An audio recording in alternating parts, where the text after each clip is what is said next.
All right, let's see. Hopefully this works out. So today we're going to continue our discussion on Deuteronomy because I think it's probably one of the most amazing books on the planet.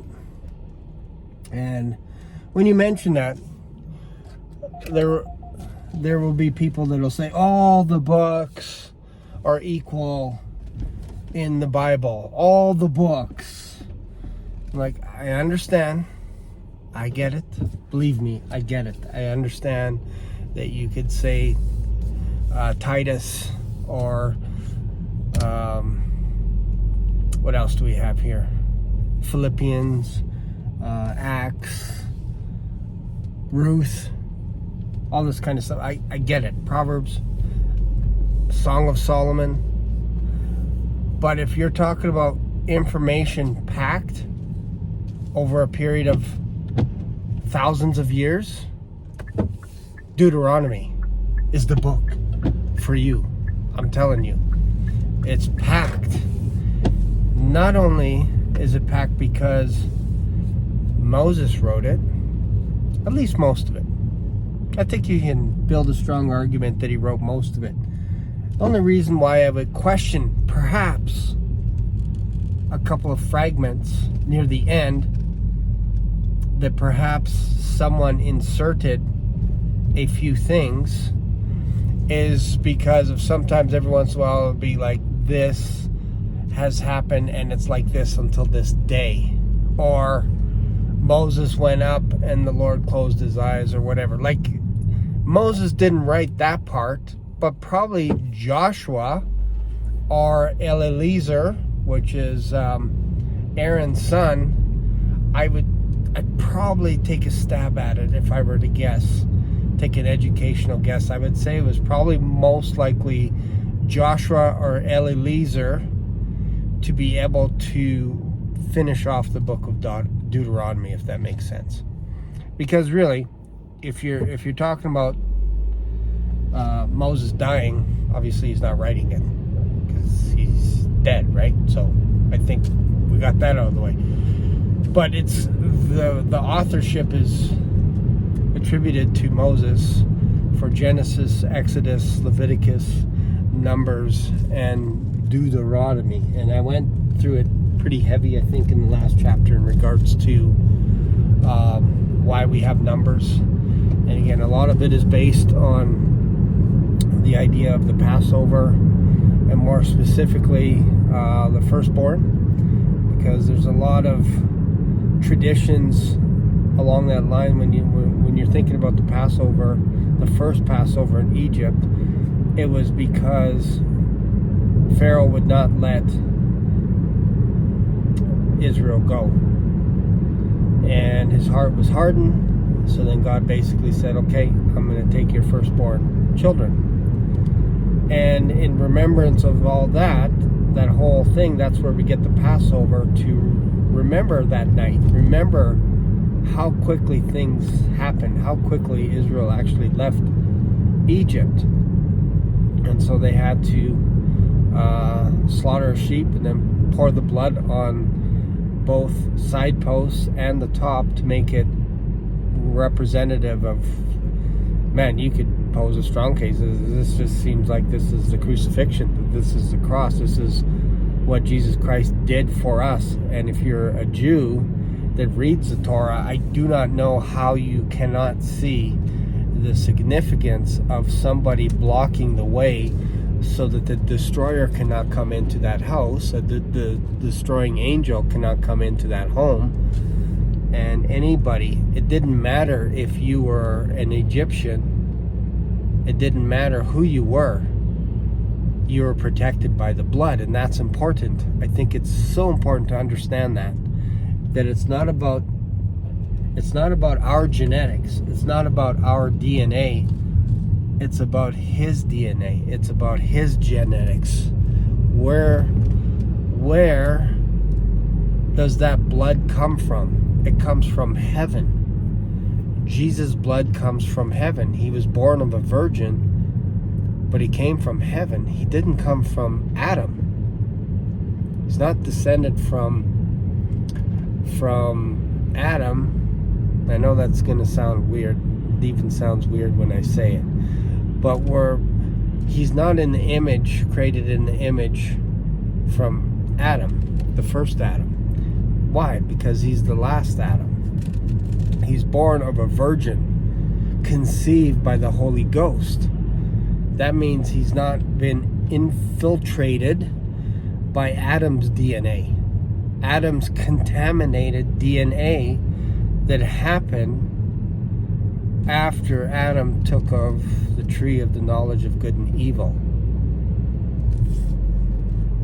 So that's kind of an interesting thing. This is how you basically purify the bloodline, if you will, is through Jesus Christ, because he's from heaven. So you have the blood being poured out on these posts, on the doorposts, so that the destroying angel can't come in. And in honor of what that night represented, the Levites were treated like the firstborn. So they were basically dedicated to God.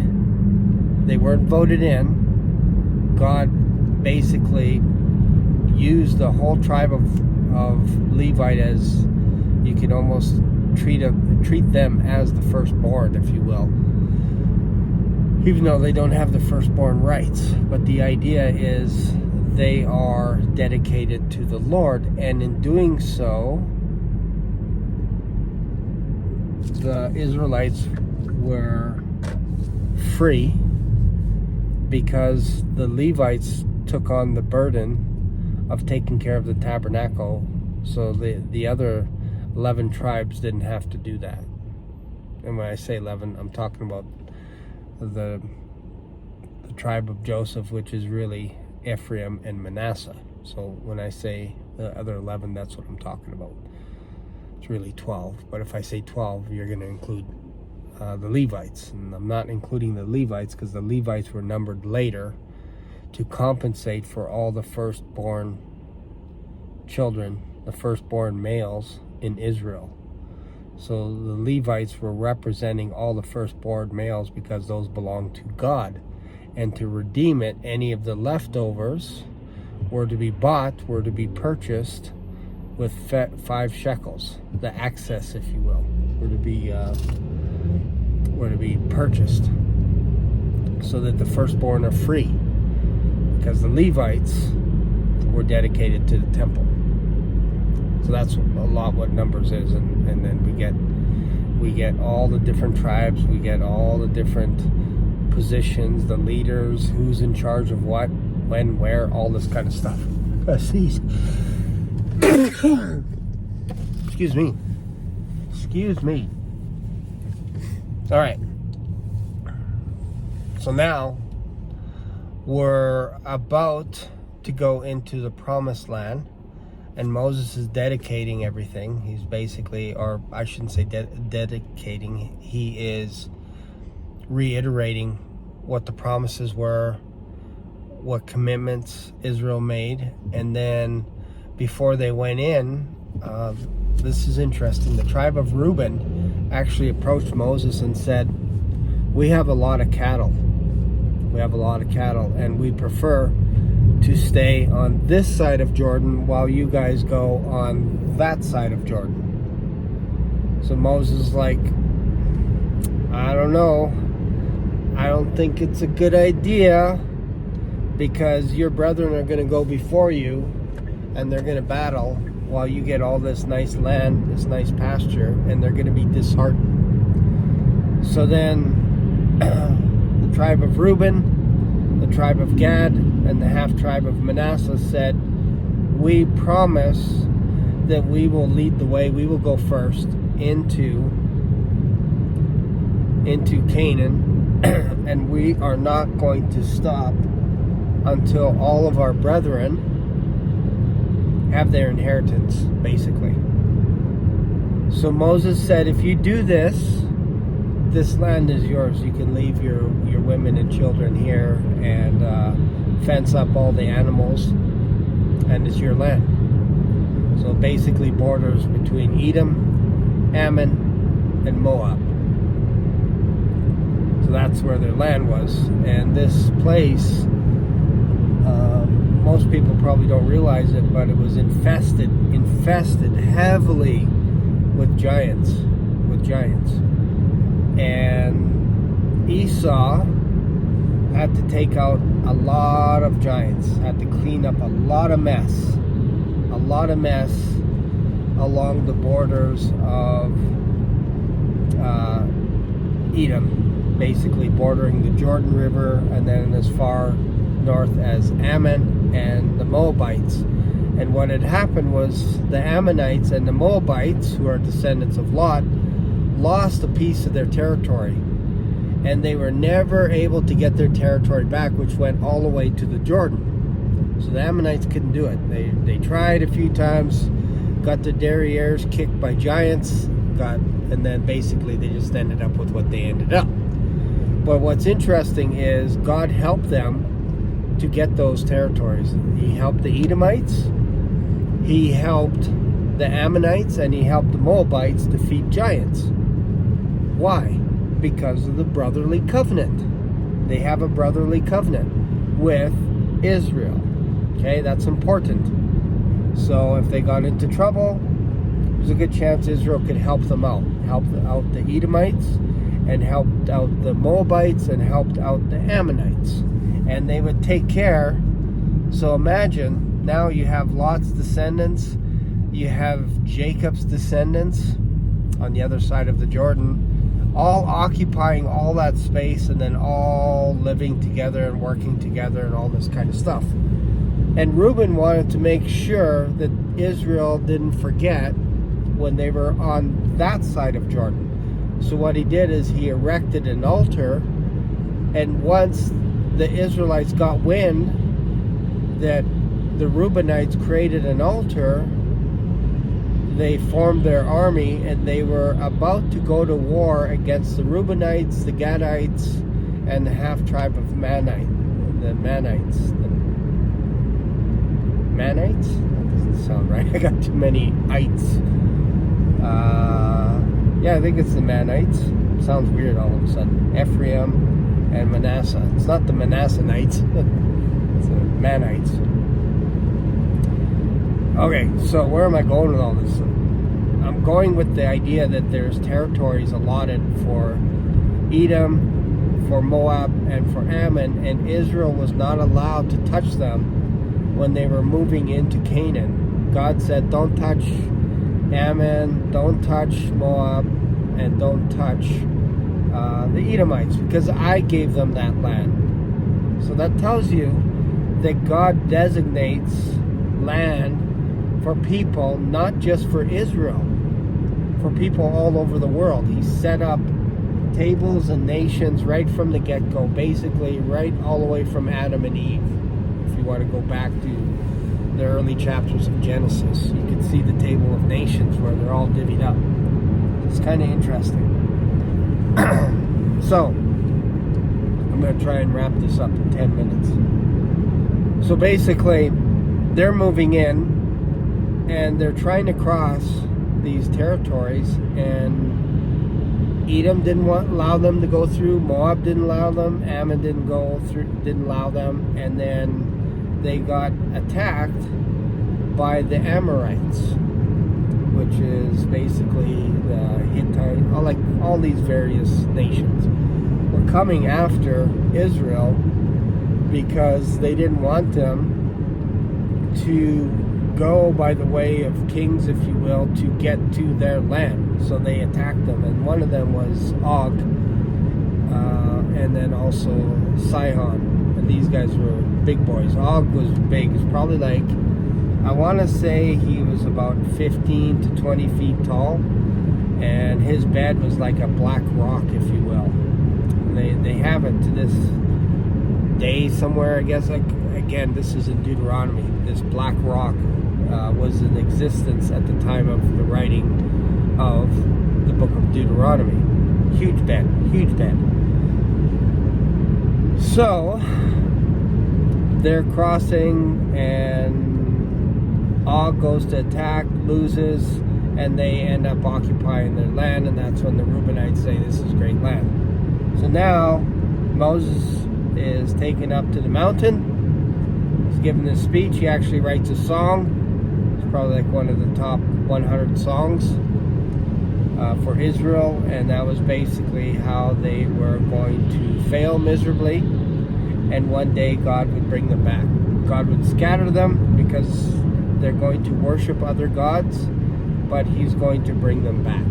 So Moses dies, the Lord basically closes his eyes, and what's interesting is Moses died at 120, and he didn't lose any of his strength. Same thing with Caleb. Caleb was 80 years old when he went into Hebron to start conquering all this area, and that place was infested in giants.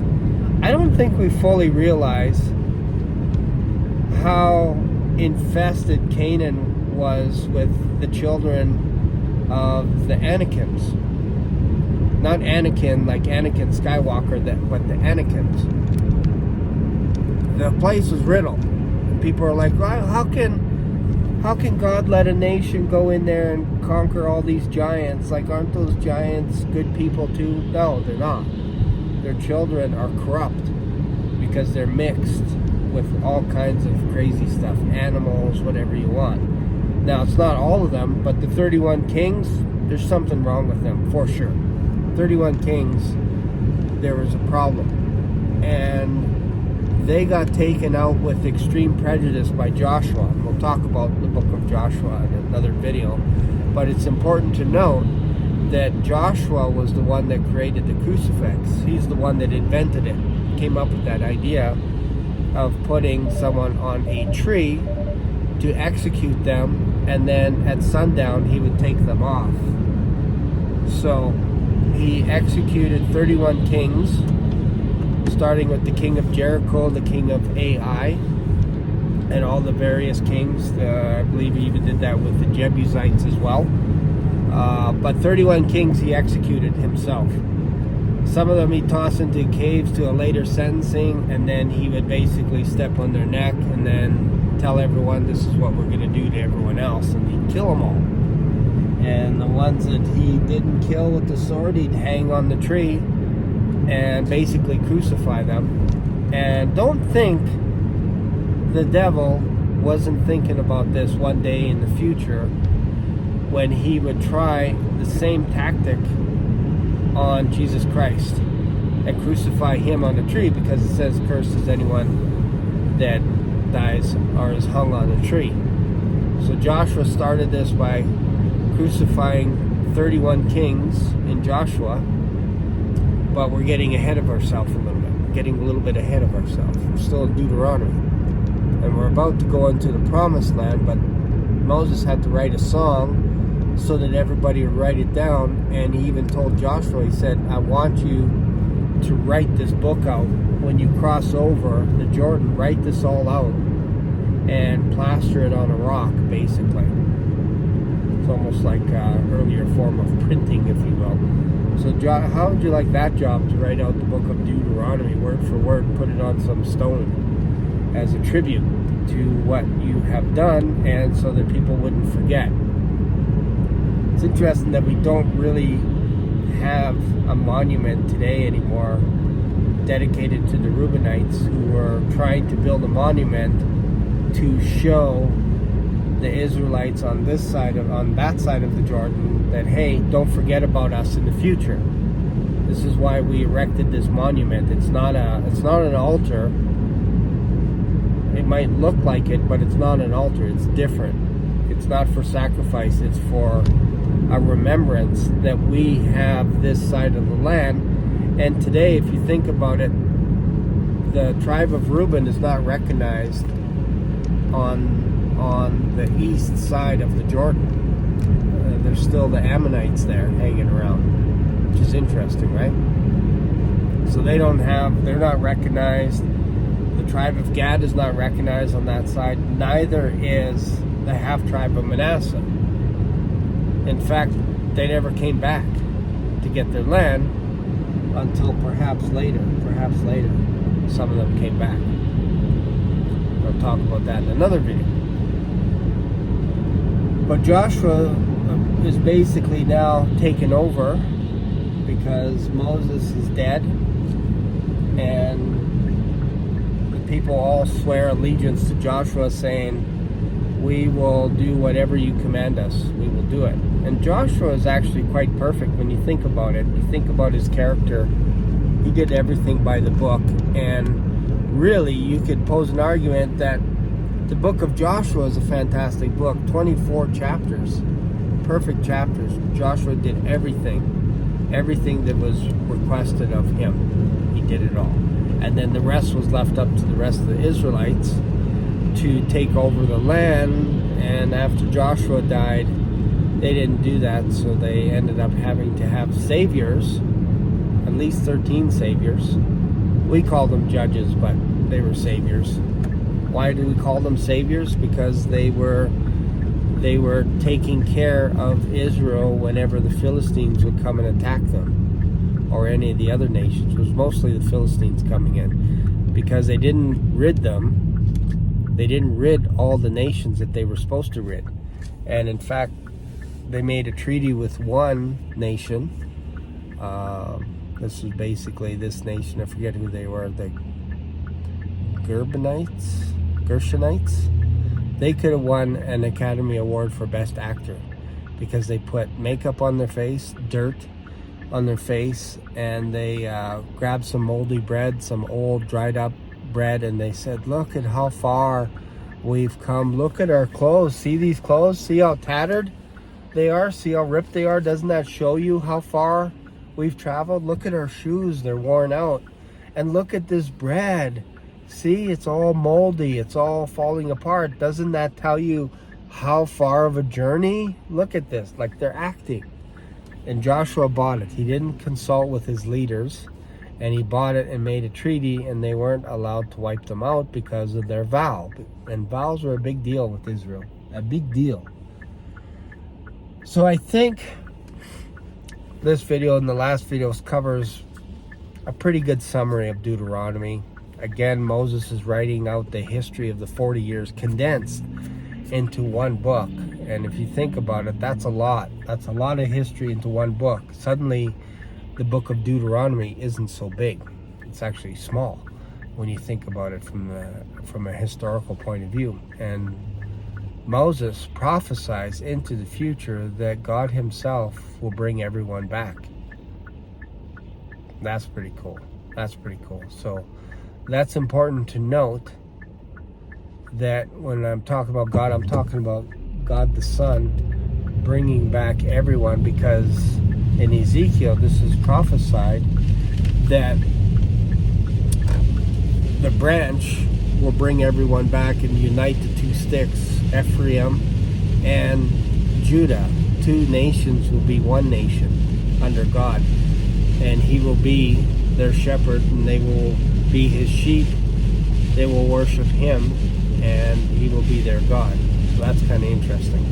Paraphrasing a little bit. So hopefully you got something out of this video. That's it. I'll see you guys in another video. Bye for now.